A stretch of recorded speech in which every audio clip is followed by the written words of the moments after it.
الحمدللہ رب العالمین والصلاة والسلام علی سید المرسلین اما بعد۔ آج کی ویڈیو میں ہم جمعہ کے دن اور رات میں مرنے والے کے فضائل سنتے ہیں کہ جمعہ کے دن جو بندہ فوت ہو جائے اس کو کیا کیا برکات ملتی ہیں۔ احمد اور ترمذی عبداللہ بن عمر رضی اللہ تعالی عنہ سے راوی کہ حضور صلی اللہ علیہ وسلم فرماتے ہیں، جو مسلمان جمعہ کے دن یا جمعہ کی رات میں مرے گا اللہ تعالیٰ اسے فتنہ قبر سے بچا لے گا۔ سبحان اللہ۔ ابو نعیم نے جابر رضی اللہ تعالیٰ عنہ سے روایت کی کہ حضور اقدس صلی اللہ علیہ وسلم فرماتے ہیں، جو جمعہ کے دن یا جمعہ کی رات میں مرے گا عذاب قبر سے بچا لیا جائے گا، اور قیامت کے دن اس طرح آئے گا کہ اس پر شہیدوں کی مہر ہوگی۔ حمید نے ترغیب میں ایاس بن بکیر سے روایت کی کہ نبی پاک علیہ الصلوۃ والسلام فرماتے ہیں، جو جمعہ کے دن مرے گا اس کے لیے شہید کا اجر لکھا جائے گا اور فتنہ قبر سے بچا لیا جائے گا۔ عطا سے مروی ہے کہ حضور اقدس صلی اللہ علیہ وسلم فرماتے ہیں، جو مسلمان مرد یا مسلمان عورت جمعہ کے دن یا جمعہ کی رات میں مرے عذاب قبر اور فتنہ قبر سے بچا لیا جائے گا، اور خدا سے اس حال میں ملے گا کہ اس پر کچھ حساب نہ ہوگا، اور اس کے ساتھ گواہ ہوں گے کہ اس کے لیے گواہی دیں گے یا مہر ہوگی۔ بیہقی کی روایت انس رضی اللہ تعالی عنہ سے ہے کہ حضور اقدس صلی اللہ علیہ وسلم فرماتے ہیں، جمعہ کی رات روشن رات ہے اور جمعہ کا دن چمکدار دن ہے۔ ترمذی ابن عباس رضی اللہ تعالی عنہما سے راوی کہ انہوں نے یہ آیت پڑھی، الیوم اکملت لکم دینکم واتممت علیکم نعمتی ورضیت لکم الاسلام دینا، آج میں نے تمہارا دین کامل کر دیا اور تم پر اپنی نعمت تمام کر دی اور تمہارے لیے اسلام کو پسند فرمایا۔ ان کی خدمت میں ایک یہودی حاضر تھا، اس نے کہا، یہ آیت ہم پر نازل ہوتی تو ہم اس دن کو عید مناتے۔ ابن عباس رضی اللہ تعالی عنہما نے فرمایا، یہ آیت دو عیدوں کے دن اتری، جمعہ اور عرفہ کے دن، یعنی ہمیں اس دن کو عید بنانے کی ضرورت نہیں کہ اللہ عز و جل نے جس دن یہ آیت اتاری اس دن دوہری عید تھی، دو عیدیں تھیں، ایک تو عرفہ کا دن بھی تھا اور دوسرا جمعہ کا دن تھا، اور دونوں ہی مسلمانوں کے لیے عید کے دن ہیں، اور اس دن یہ دونوں جمع تھے کہ جمعہ کا دن تھا اور نامی ذی الحج تھی۔ تو کیا شان ہے جمعہ کے دن فوت ہونے والے کی بھی کہ اس کو اللہ پاک قبر کے عذاب سے بچا لے گا، اس پر قبر کا عذاب مسلط نہیں فرمائے گا، فتنہ قبر سے اس کو بچا لیا جائے گا جو بندہ جمعہ کے دن یا جمعہ کی رات فوت ہوا۔ جمعہ کی رات پہلے آتی ہے، جمعہ کا دن بعد میں آتا ہے، اس بات کا بھی خیال رکھنا چاہیے۔ جمعرات کا دن گزرا، جمعے کی رات شروع ہو گئی، اب یہ رات جمعے کی ہے، اس دن اگر کوئی فوت ہوا تو وہ جمعے کی رات میں فوت ہوا، اور جمعہ کا دن وہ سارا اگلی مغرب تک جمعہ کا دن ہے، پھر آگے جمعہ والے دن ہی جمعہ ختم ہوا، یعنی دن ختم ہوا، مغرب کا وقت ہو گیا شروع، تو اب یہ ہفتے کی رات ہو گئی، وہ جمعے کی رات نہیں بلکہ رات پہلے اور دن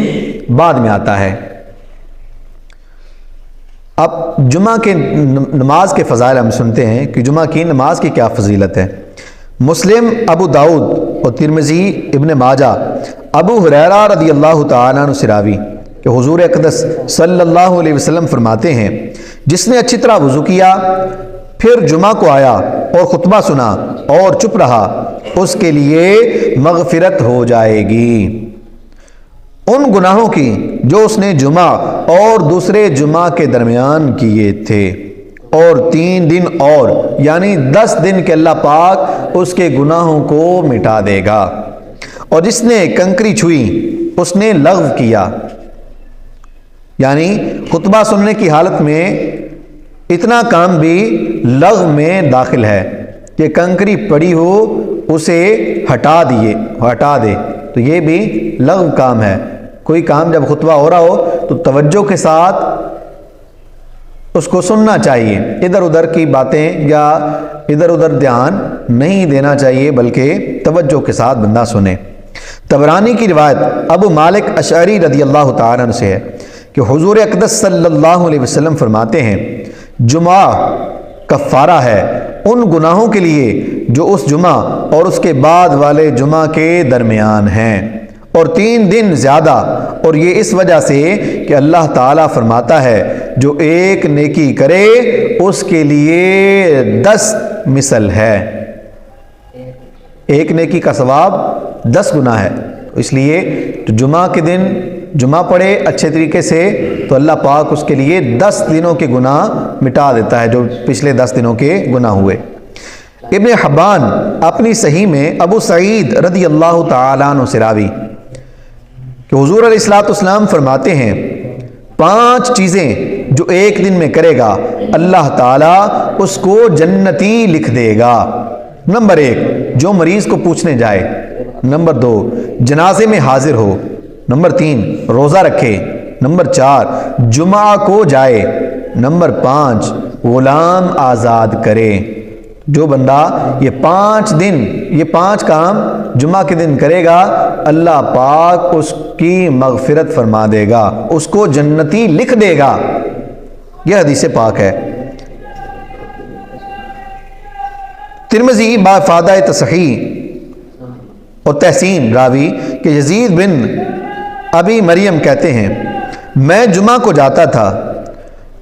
ابایا بن رفاع بن رافع ملے، انہوں نے کہا تمہیں بشارت ہو کہ تمہارے یہ قدم اللہ کی راہ میں ہیں۔ میں نے ابو عبس کو کہتے سنا کہ رسول پاک صلی اللہ علیہ وسلم نے فرمایا جس کے قدم اللہ عز و جل کی راہ میں گرد آلود ہوں وہ آگ پر حرام ہیں۔ اور بخاری کی روایت میں یوں ہے کہ ابایا کہتے ہیں میں جمعہ کو جا رہا تھا اور ابو عبس رضی اللہ تعالیٰ عنہ ملے اور حضور علیہ الصلوۃ والسلام کا ارشاد سنایا۔ کس قدر یہ برکت والا دن ہے کہ جو بندہ جمعہ کے دن جائے جمعہ کے لیے تو وہ اللہ کی راہ میں ہے، اس کے پاؤں پر جو گرد پڑے گی اللہ تعالیٰ ان پاؤں کو جہنم پر حرام فرما دے گا۔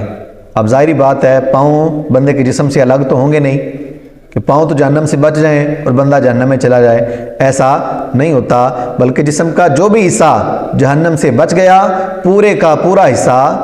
بچ گیا۔ تو اس لیے ہمیں زیادہ سے زیادہ اہتمام کے ساتھ کوشش کر کے جمعہ کے لیے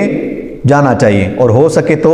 پیدل جانا چاہیے تاکہ اگر گرد ہمارے قدموں پر پڑے تو اللہ تعالیٰ اس پر جہنم کو حرام فرما دے۔ اور 5 کام وہ بندہ کرے تو اللہ پاک اس کو جنتی لکھ دیتا ہے۔ کون کون سے؟ نمبر 1 مریض کی عیادت کو جائے، جنازے میں حاضر ہو، روزہ رکھے، جمعہ کو جائے، جمعہ پڑھنے آئے، اور غلام آزاد کرے۔ یہ 5 کام جو کرے گا اللہ تعالیٰ اس کو جنتی لکھ دے گا۔ اب چونکہ غلام تو ہے نہیں تو بقیہ جو 4 کام کرے گا اللہ تعالیٰ اس کو جنتی لکھ دے گا۔ اللہ کریم ہمیں یہ فضائل حاصل کرنے کی توفیق عطا فرمائے، اور اللہ تعالیٰ ہمیں خوب جمعہ المبارک کو اہتمام کے ساتھ ادا کرنے کی توفیق عطا فرمائے۔